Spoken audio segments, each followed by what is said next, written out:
1. Limit your vision. The long-standing American tradition of ignoring the structural causes of social and individual problems was mentioned in Chapter 7. By pretending, for example, that psychological disturbance has nothing to do with the societal forces that shape personality development, you can help see to it that those forces continue unabated. It follows that all intervention should be done at the individual level.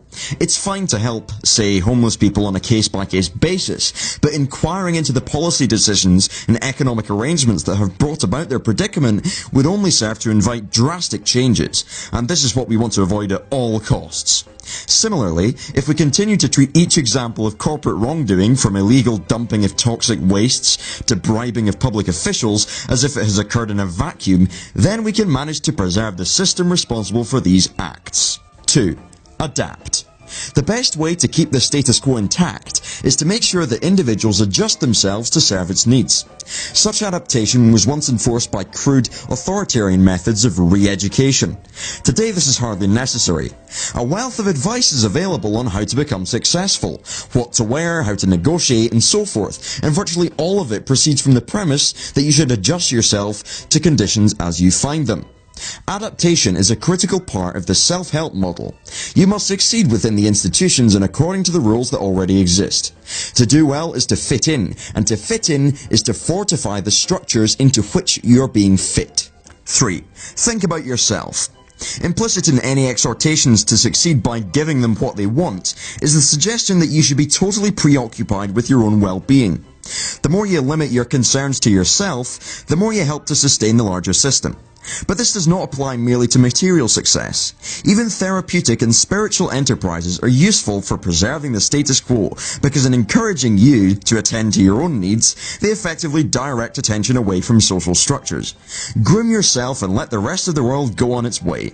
What better strategy is there for perpetuating existing structures? A few people may argue that it's true that personal growth can be a route to social change. But most of the human potential movement will not require you to wrestle with this question, since social change is irrelevant to its goals and techniques. 4. Be realistic. Fortunately, it's not necessary for you to defend the larger system. You can even nod in sympathetic agreement with someone who indicts it. But it's crucial that this nodding be accompanied by a shrug. Phrases such as "like it or not" and "that's just the way it is" should be employed liberally in order to emphasize that nothing can be done about the larger picture. Such protestations of powerlessness are actually very powerful, of course, since they make sure that things are left exactly as they are. Every person who is encouraged to take such a stance is another person rescued from social activism. Occasionally, a critic will refuse to resign himself to the way things are or to believe that we are helpless to make change. Such an individual should immediately be labelled idealistic. Do not be concerned about the vaguely complimentary connotations of having ideals. It will be understood that an idealist is someone who does not understand the world as it is.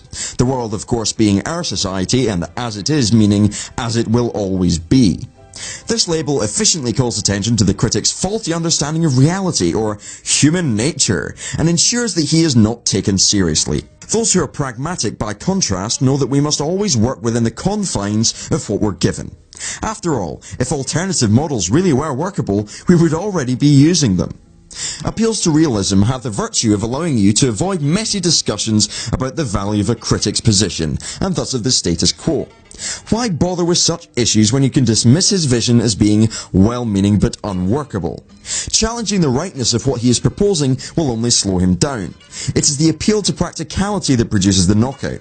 Call someone wrong-headed or even evil, and a lengthy discussion may follow. Call him utopian or naive, and there is nothing more to be said. This method of dismissing models of change is uniquely effective since it sets up a self-fulfilling prophecy. If enough people insist that an alternative arrangement cannot work, they will be right. Its failure can then be cited as substantiation of one's original skepticism. No one uses this maneuver more skillfully than policymakers who are mistrustful of public institutions.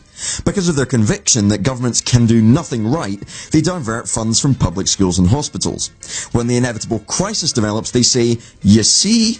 Appeals to realism can ensure that institutions which threaten to promote social change, for example, legislative bodies, universities and the media, do nothing but reflect the status quo. In the name of democracy, descriptive accuracy and objective journalism, respectively, these institutions can be tamed and made into powerful instruments for perpetuating whatever is in place. Here to take a tiny example is New York Times education writer Fred Heshinger. Regrettably, the importance of the message has also invaded children's television. One episode of The Flintstones, a favourite children's cartoon, had a hotly contested baseball game end in a tie, followed by celebrations of brotherly and sisterly love. Hardly the real aim in any normal child's view of competitive games. This exemplary criticism should be studied carefully. Heshinger is demonstrating how to dismiss as inappropriate any scenario that does not conform to the existing values and structures of our society. To challenge our current practices is idealistic and worse contains a message. To reinforce our current practices is realistic and contains no message. Most children's programs do not offend Heshinger because they display and thereby shape normal people, i.e. those who are intent on winning at any cost. 5. Rationalize. It is easier for critics to oppose existing institutions when those who defend and profit from them are obviously opposed to social change. You can make it more difficult for these critics and solve your own conscience at the same time by claiming that your real reason for acting as you do is to change the system from within. Like most people who talk this way, of course, you do not actually have to make change. On the contrary, even if this really were your goal, you would be permitted to work only for insignificant reforms that never come close to challenging the structures themselves. By becoming part of these structures, you can proceed to seek personal aggrandizement while at the same time contributing your talents to something you profess to find problematic.